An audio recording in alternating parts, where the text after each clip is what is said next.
For activity 5.1 day 2, you're going to have to create a few inventor drawings and then use inventor to verify some of the calculations you got for surface area, volume, and mass. So the first thing you need to do is open up your file folders and navigate to your IED folder, and I have mine saved over here in my quick access bar under favorites, and click on your IED folder. And you should have a number of folders in here for different activities, but you want to right click, select new folder, and we're going to call this 5.1. And if you want, you can also add on the intro to geometry design, which is the name of the activity. And then once you have that folder, you're going to use that to save all of your parts from this activity. So once you have that, you can go ahead and close your file folder. And you need to go into Inventor and start a new part. So I'll go ahead and click on New Part.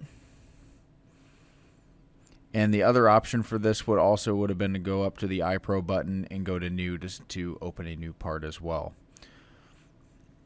Now, if you look at your activity sheet, which I'll pull up here, this is your Intro to Geometry Design Day 2. The first thing that I'm going to go through is make this part, this rectangular prism, from the Day 1 activity.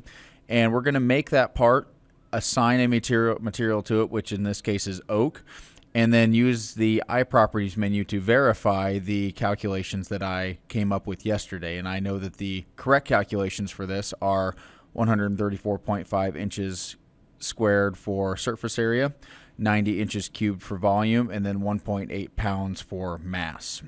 So I'm going to make this rectangular prism, which is 4.5 by 8 by 2.5. So I'll go ahead and minimize this. Go ahead and start a new sketch. Work on this XY plane. And I'm going to use the rectangle tool, and I'm going to zoom out a bit here. Start at my origin. And then I am going to make this 4.5 and then the height 8. And finish that sketch. Zoom out again. Use the extrude command, and then I know that that is 2.5 inches. And I'm going to hit OK. So and I now have this rectangular prism, and I want to, before I go ahead and assign anything to that, I'm going to go ahead and save it. So I'm going to go to iPro button or the application button, click Save, and I want to save that to my 5.1 folder. So I'm going to navigate to my documents. I'm going to scroll down. My IED folder is in my PLTW folder, IED 5.1, and then I'm going to name this part 5.1 underscore oak, because that's going to be my oak part, and I'm going to click Save. Now once I have that part saved, I'm going to go in and assign the oak material to that, and I have a couple ways of doing that. The quickest way is to go up here to this drop down. It'll normally say generic, but this is my materials library, and in order to get to oak, it's actually not under oak, it's under wood and oak. So if I scroll down to the W's and select wood oak, that's going to select that, and it'll automatically apply the white oak color to it. The other way to do that is to do it from iProperties, and there's a couple ways to get to iProperties. You can go to the iPro button and down to iProperties here, or in your browser you can right click on the title of your part, go to iProperties here as well. Once you're in iProperties, I'll kind of move this over so I can see the part at the same time.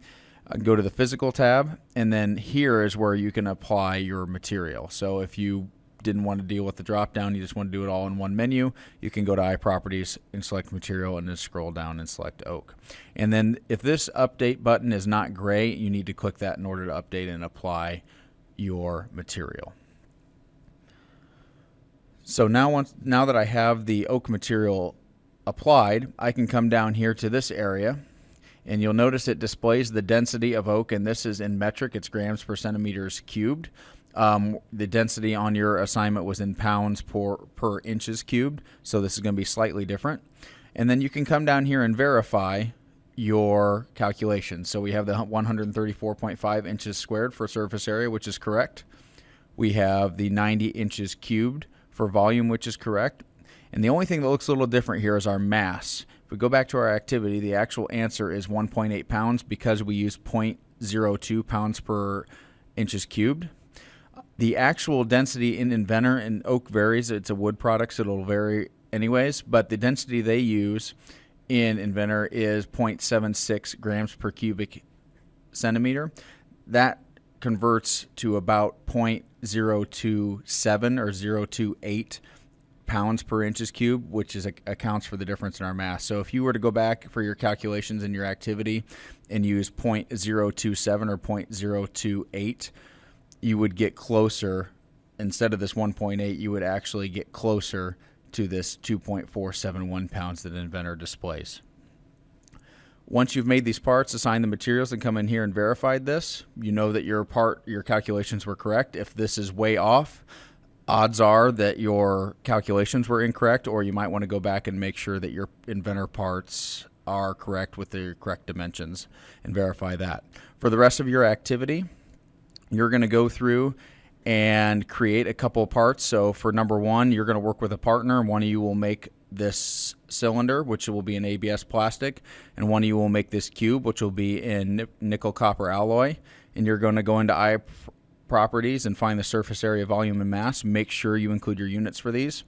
And then you're going to work with your partner to create the arrow model from day one assignment.